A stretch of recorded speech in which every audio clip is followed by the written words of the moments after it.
Shirikisho la soka Tanzania TFF leo limetangaza adhabu kwa maafisa habari wa Simba na Yanga mara baada ya kuwa waliitwa kwenye kamati ya maadili, lakini adhabu zao zikiwa hazijatoka. Ahmed Ally amesalimika, lakini Ally Kamwe amekutana na lungu la adhabu kutoka shirikisho la mpira Tanzania TFF.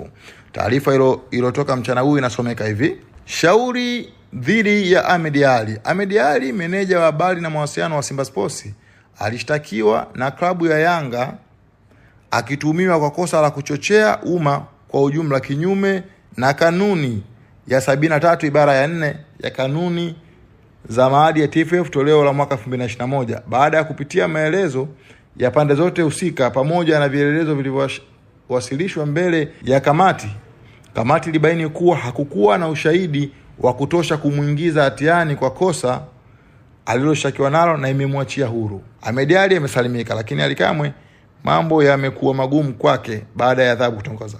Shauri namba 4 ya Ally Kamwe, meneja habari na mawasiliano wa klabu ya Yanga, alishtakiwa na kamati ya uendeshaji na usimamizi wa ligi akitumiwa kwa kosa la kuchochea umma kwa ujumla kinyume na kanuni ya 73 ibara ya 4 ya kanuni za maadili ya TFF toleo la mwaka 2021. Baada ya kusikiliza pande zote na kupitia nyaraka na vielelezo vilivyowasilishwa mbele yake, kamati imemtia hatiani kwa kosa aliloshtakiwa nalo na kumpa adhabu ya kulipa faini ya shilingi milioni 5 na onyo la kutofanya kosa la kimaadili ndani ya kipindi cha miaka 2. Adhabu hiyo inaanza tarehe 16 mwezi wa 4 2025.